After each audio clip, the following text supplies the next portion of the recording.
May mga nilalang na nag-ahari-harian at umaastang malakas upang makapang-abuso at magmaliit sa mga tao.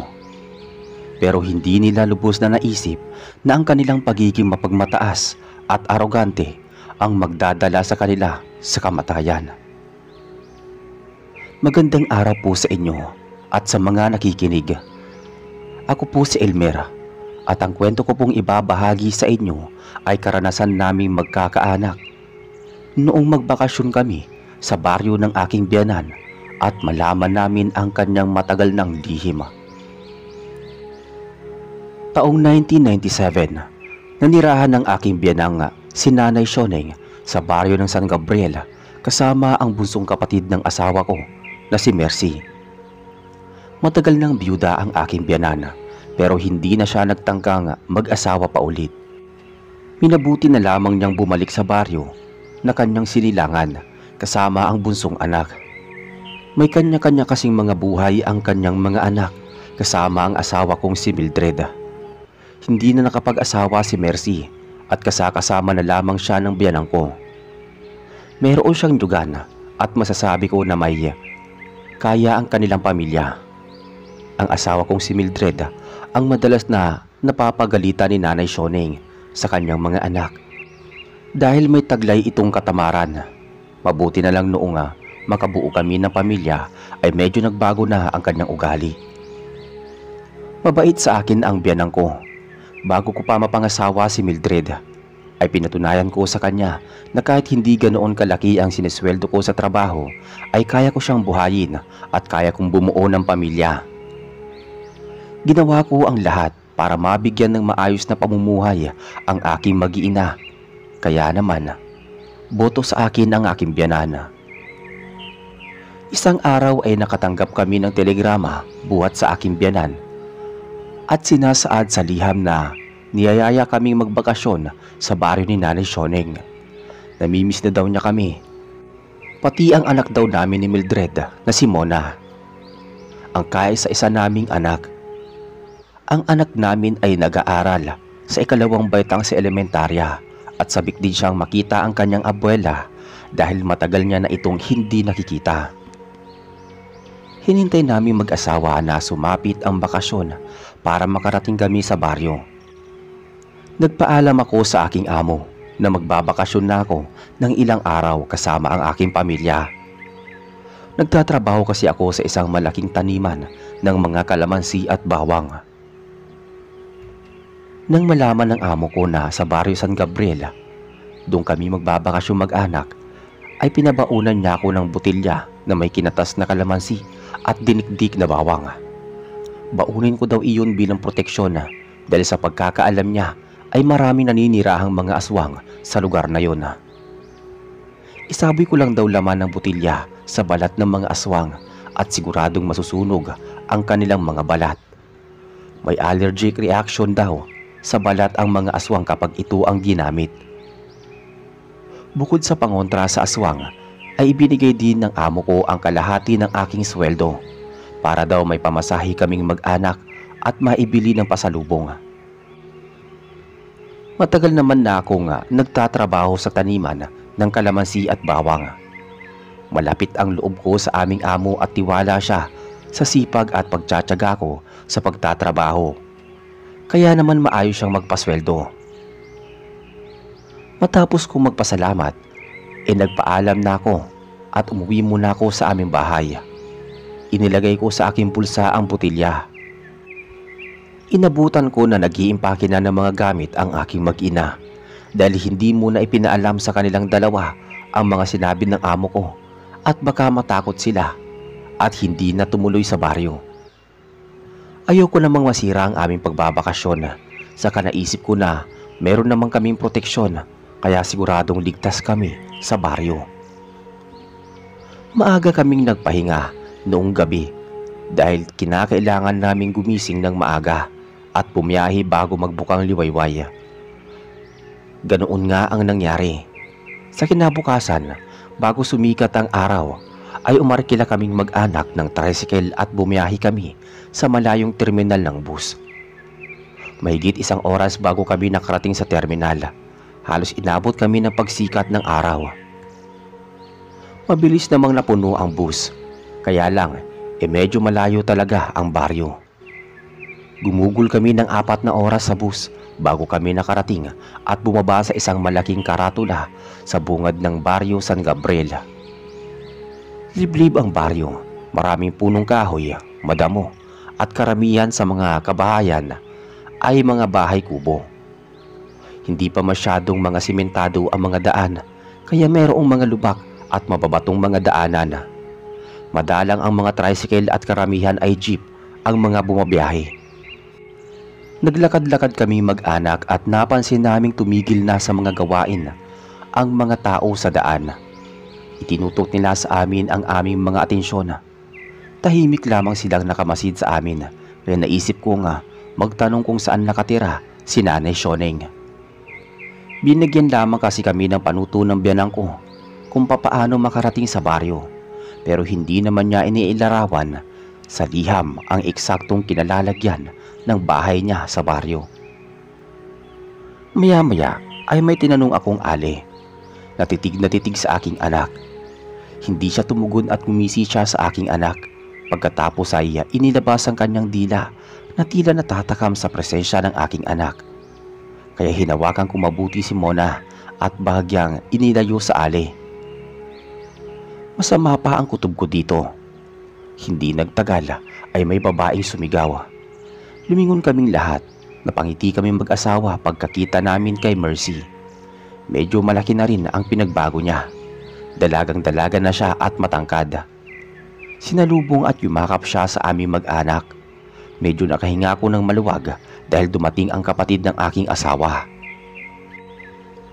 Sa mga sandaling yon ay nagsipagbalikan ang mga residente sa kanilang mga gawain na parabang natakot sa presensya ni Mercy. Medyo nagtaka ako sa mga inasal ng mga tao. Lumakas ang hinala ko na mga aswang ang mga residente.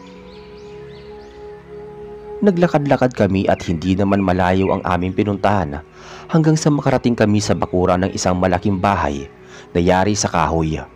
Puno ng mga halamang ormental ang bakuran ng bahay.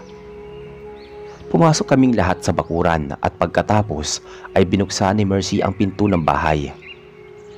Sumalubong sa amin ang hindi kaaya-ayang amoy kaya nagtakip kami ng ilong. Humingi si Mercy ng paumanhin sa amin. Pagkakitang pagkaamoy namin ay mabaho. Kakatapos lang daw niyang magligpit ng isda kaya umalingasaw daw iyon sa buong bahay. Nakita ko ang mga antigo at maraming kasangkapan sa loob ng bahay. Halatang may kaya pa rin si Nanay Shoneng noong mga panahong yon. Lumipas ang ilang minuto ay tinawag ni Mercy si Nanay at nabanggit niya na dumating kaming mag-anak. Maya-maya ay lumabas sa kwarto ang aking biyanan. Bumati kami mag-anak at humalik sa kanyang mga kamay. Masayang-masaya siya pagkakita niya kay Mona. Nagawa pa niya itong karagahin kahit medyo may kabigatan ng aking anak. Nagtataka kami mag-asawa na kahit may mangilang-ngilang mapuputing buhok si Nanay Shoneng ay hindi pa napaghalataang ito ay matanda. Malakas pa rin ang kanyang pangangatawan, tuwid pa rin kung maglakad. Ang kanyang mga ninuno ay may lahing Amerikano, kaya siguro malakas ang kanyang pangangatawan at hindi pa siya gaanong natanda. Mistisa din at maganda ang kutis ng biyanang ko na namana ng kanyang mga anak. Kinamusta niya kami mag-anak at tinanong kung buhay rena pa daw si Mildred sa aming tahanan. Napasimangot at napakamot sa ulo si Mildred. Pasimple naman ako napangiti kaya mabilis niya akong kinurot sa may tagiliran. Nagsalita ako at ipinagtanggol ko ang aking asawa.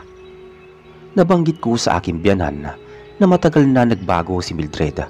Nagtitinda na rin siya ng mga kakanin tuwing umaga sa aming bayan.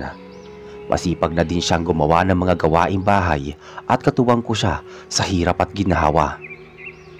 Nagulat si Nanay Shoneng pero nasurpresa ako nang purihin niya si Mildred. Mabuti naman daw at nagbago na ito at nagpakain sa kanyang pamilya. Sana daw tuloy-tuloy ang pagiging responsable nitong ilaw ng tahanan. Napangiti ang asawa ko. Iyon ang unang pagkakataong narinig niya ang mga positibong komento ng nanay niya. Mabait naman talaga si Nanay Sioneng, kaso may pagkamasungit siya at talagang sobrang sipag at mitikulosa. Ayaw niya ng tamad at walang pagkukusa sa kanyang mga anak. Si Mildred lamang ay medyo tamad dahil madalas itong nagtutungo sa kanyang abuela nung hindi siya pinapagawa kahit maglinis sa bahay, kaya nadala niya hanggang sa pagkadalaga. Dumako naman ang kwentuhan kay Mona.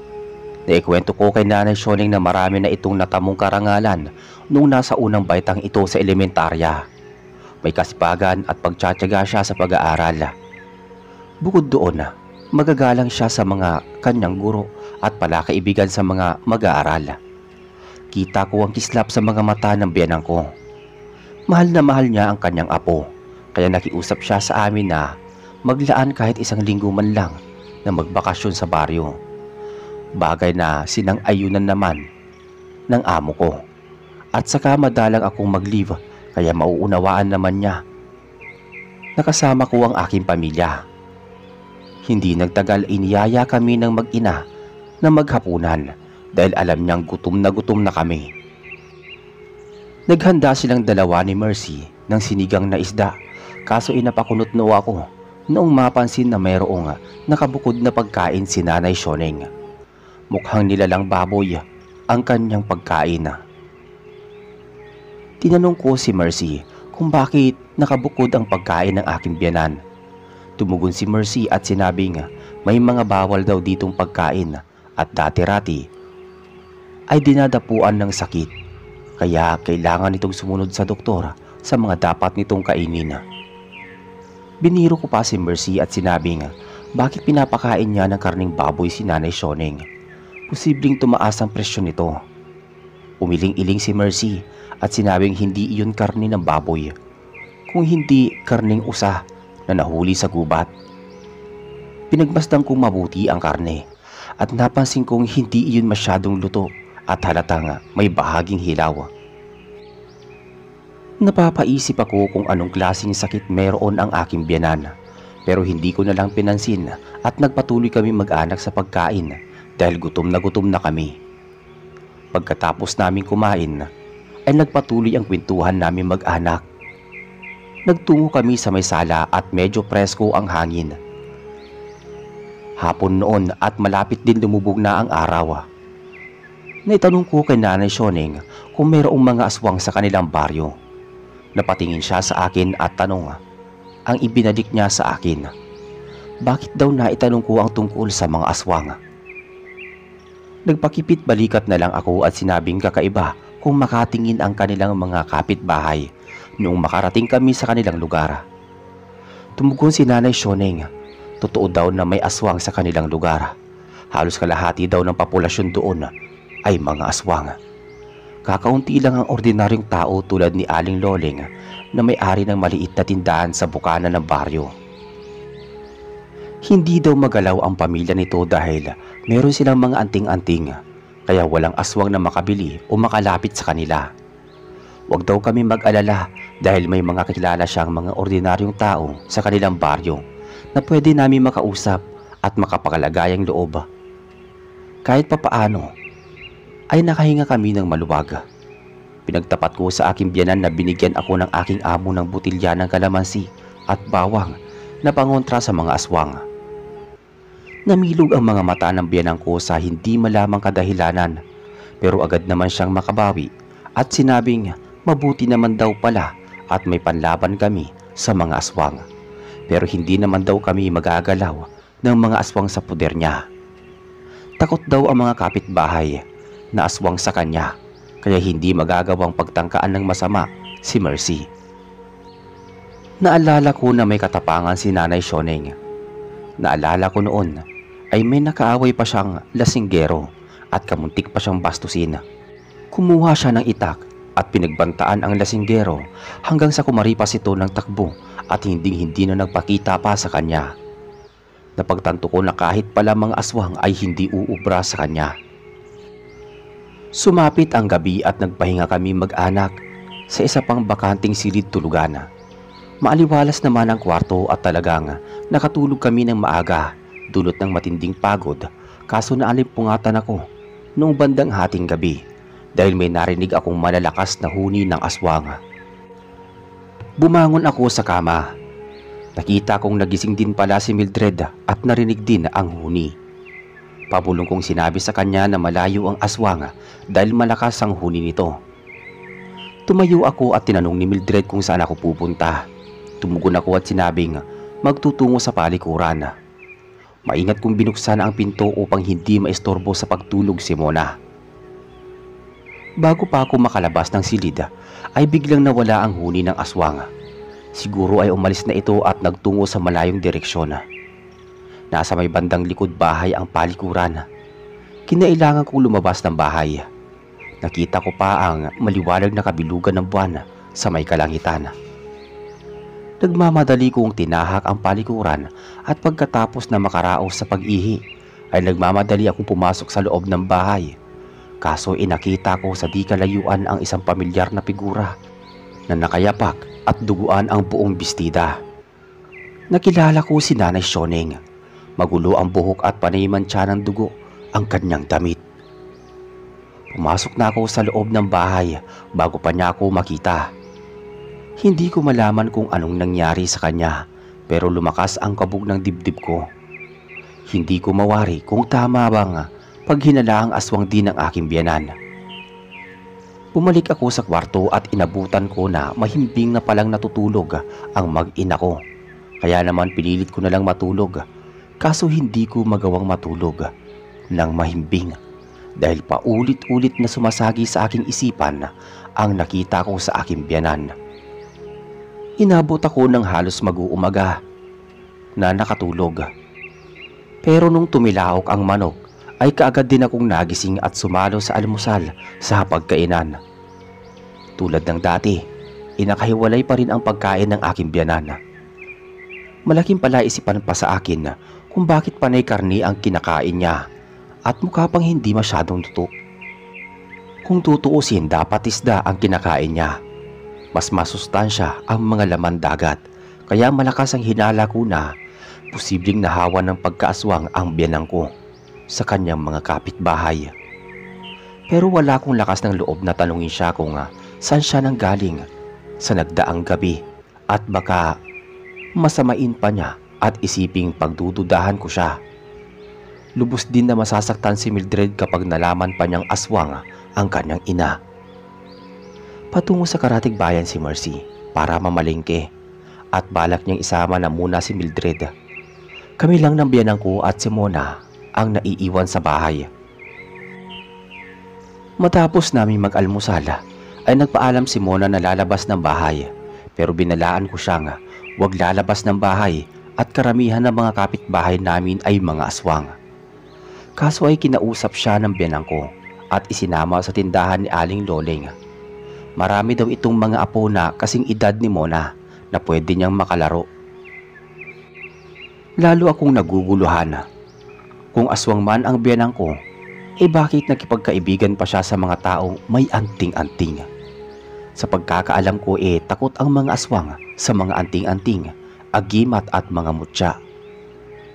Hindi ko na talaga alam kung anong dapat kong isipin sa mga oras na yun. Maya-maya ay lumabas ng bahay ang maglola. Sinundan ko sila at dumaan kami sa mga kapitbahay na abala sa pagwawalis. Walang pumapansin sa amin, kaya naisip ko na baka takot nga sila kay Nanay Sioneng. Dumiretso kami sa may bukana ng baryo kung saan matatagpuan ang tindahan. Meron ngang dalawang batang babaeng naglalaro ng tagu-taguan sa may harap ng tindahan. Ipinakilala kami ng biyanang ko na mag-ama sa mga batang sina Mia at Myla na mga apo ni Aling Loleng. Nag-umpisang makipaglaro si Mona sa kanila at lumabas mula sa tindahan ng isang ginang na nagngangalang Aling Loleng. Kumari pala siya ng biyanang ko. Gulong-gulo talaga ako sa biyanang ko. Hindi man lang siya napapaso habang katabi si Aling Loleng.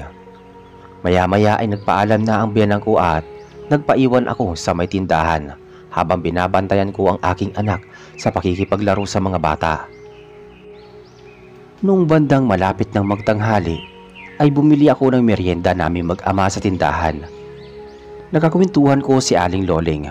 Ayon sa kanya, matagal na daw na pinamumugaran ng mga aswang ang baryo.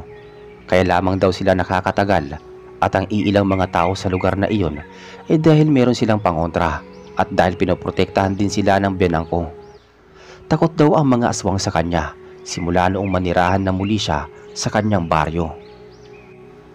Naisip ko kung hindi man lang aswang ang aking biyanan, baka may tinatangan itong makapangyarihang mutya na kayang pumatay sa mga aswang, kaya walang makapagtangka sa kanya ng masama.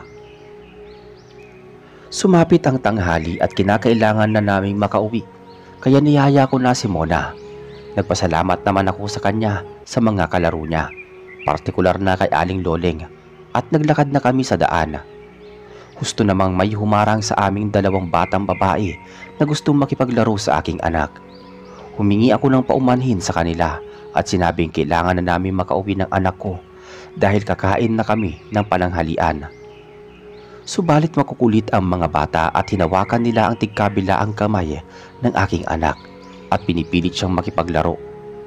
Medyo nasasaktan na ang anak ko at mahigpit nilang pagkakahawak at pinupwersa.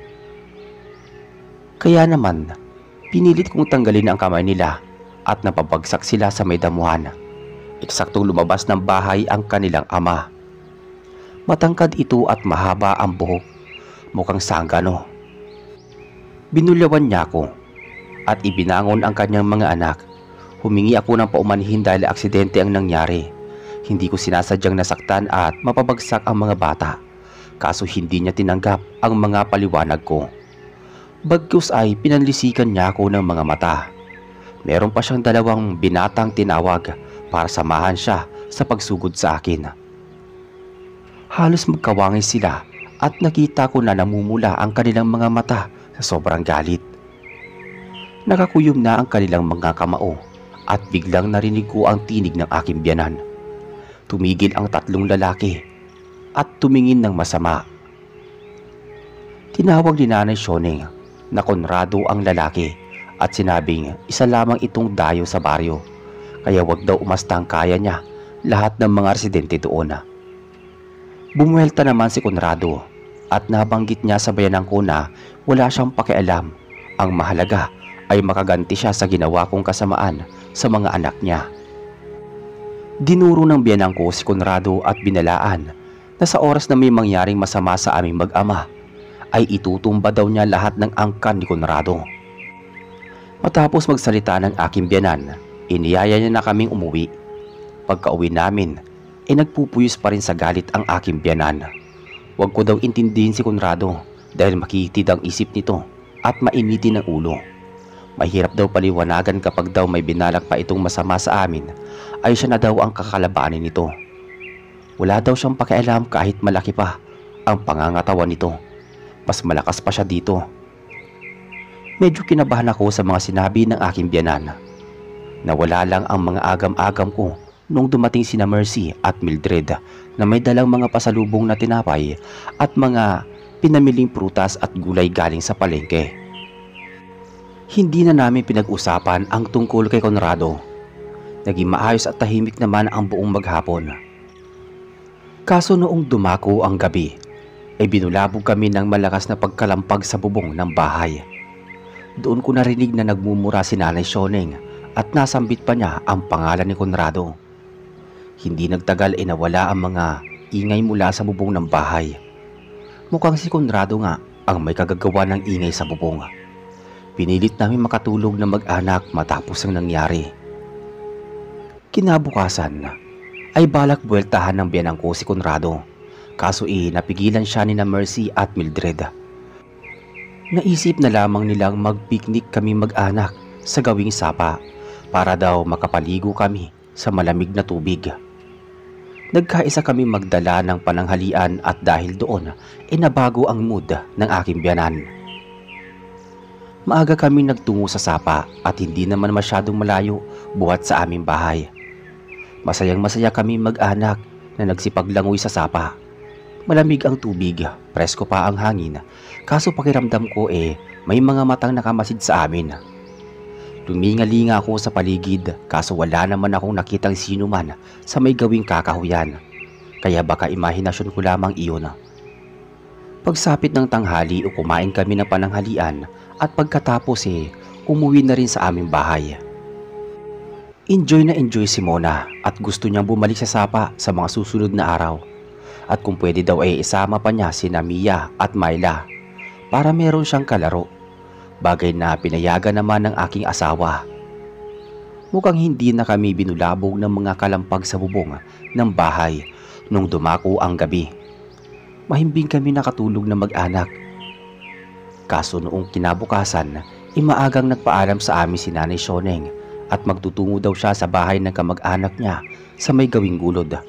Meron daw siyang mahalagang sasabihin dito. Napatingin sa kanya si Mercy na parabang natatakot sa kung anong posibleng mangyari. Inakala ko na magsasalita siya pero minabuti na lamang niyang manahimik. Pakiramdam ko meron silang inililihim sa aming mag-anak pero ayaw nilang sabihin. Hindi nang tagal ay nagpaalam na muna ang aking biyanan at pinilinan kami na kapag hindi pa siya makakauwi sa gabi ay isaradong mabuti ang bintana at pinto. Siguraduhin wala silang umanong mapapasukan. At hindi dapat makapasok ang ibang tao sa gabi dahil marami daw aswang ang mapanlinlang. Kapag umuwi siya at kumatok sa pinto alam daw ni Mercy kung anong mga hudyat na salita. Kaya alam nito na siya mismo ang umuwi sa kanilang bahay. Kinilabutan ako sa sandaling yun. Talaga nga palang tuso ang mga aswang sa baryo.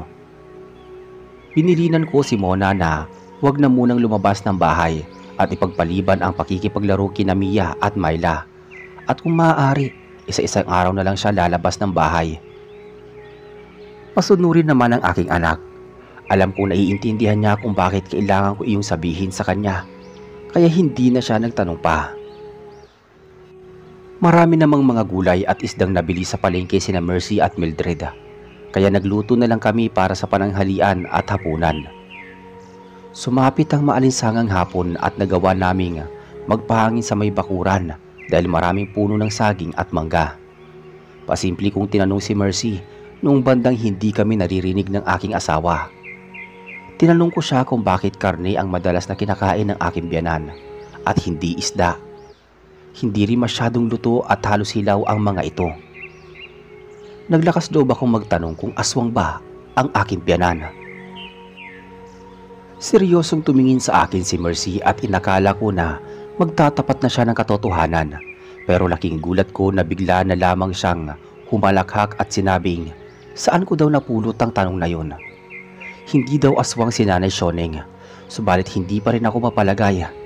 Nabanggit ko sa kanya na minsan ko itong nakita sa labas ng bahay na gulong-gulo ang buhok, nakayapak at may mantsa ng dugo ang suot na bestida.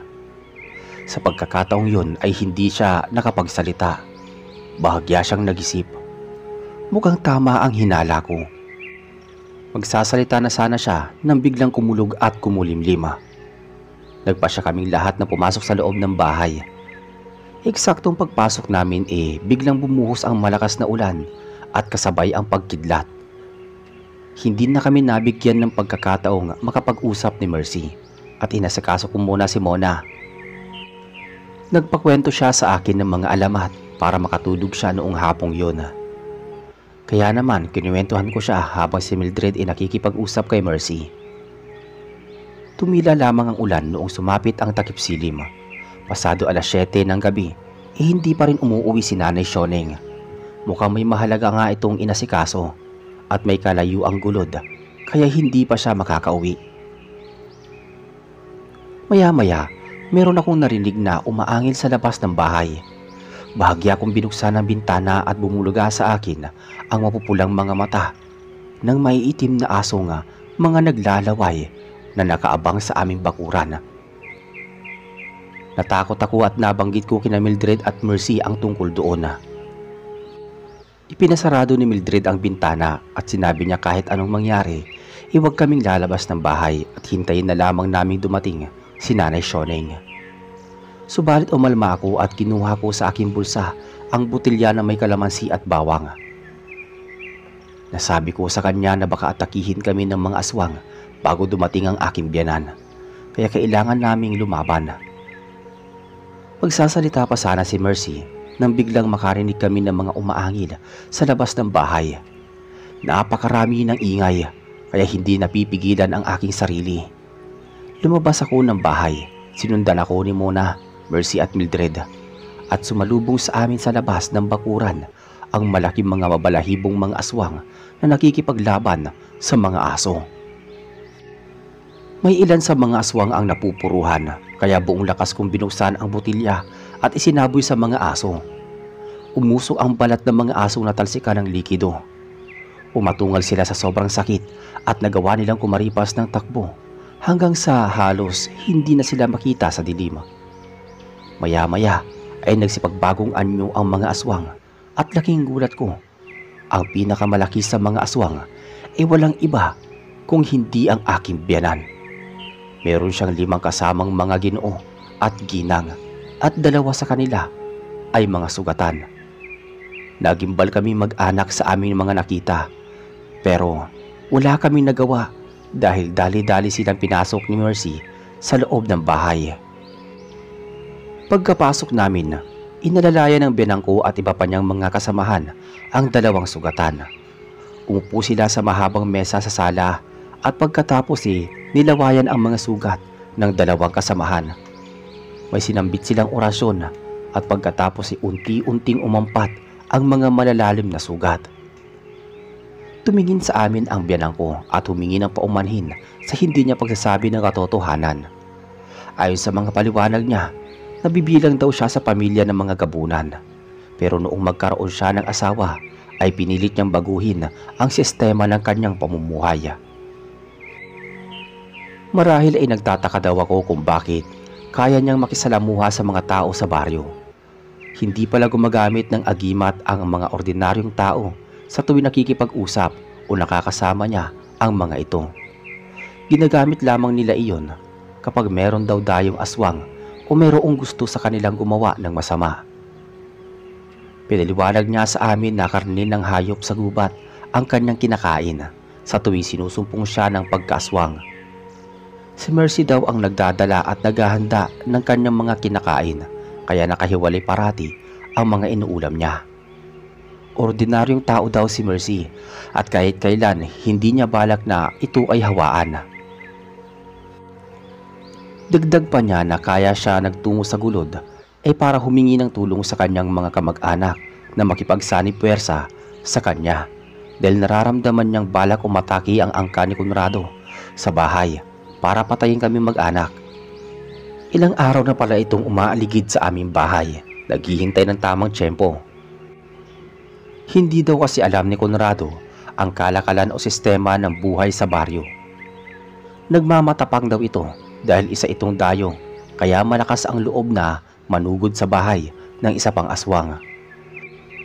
Hindi nito naiisip na pwede daw ito mapatay pati ang kanyang mga angkan dahil malakas ang mga gabunan at kayang pumatay ng ordinaryong aswang. Hindi ko lubos maisip na napakalaki pala ng kabutihang dulot ng pagiging gabunan ng aking biyanan. Nagsakripisyo siya para lang maligtas ang angkan niya sa mga masasamang aswang sa baryo.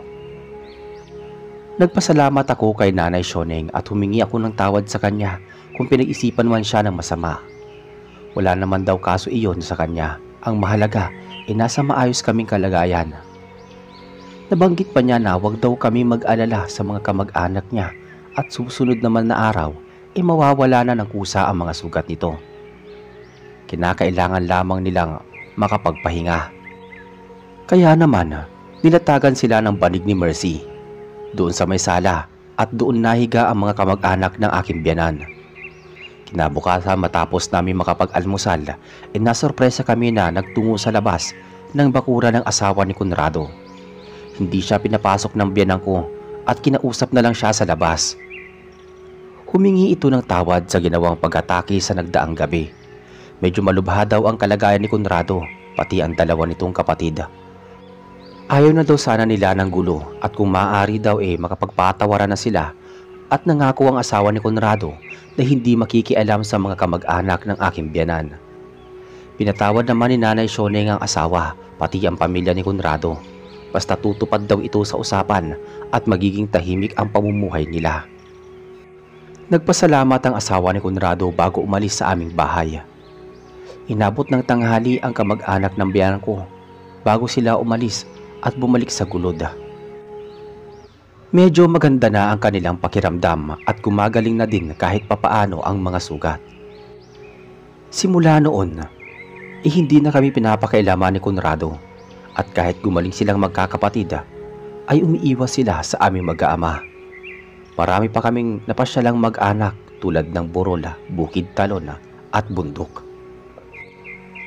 Nagpatuloy ang pakikipagkaibigan ni Mona sa mga apo ni Aling Loleng at naging maganda ang samahan namin ng aking biyanan.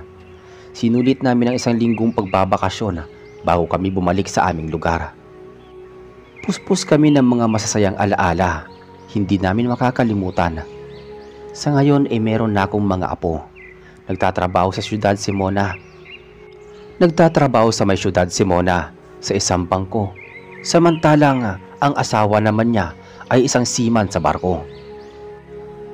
Naiwan nila sa aming pangangalaga ang mga anak nilang mga dalagita at binatilyo.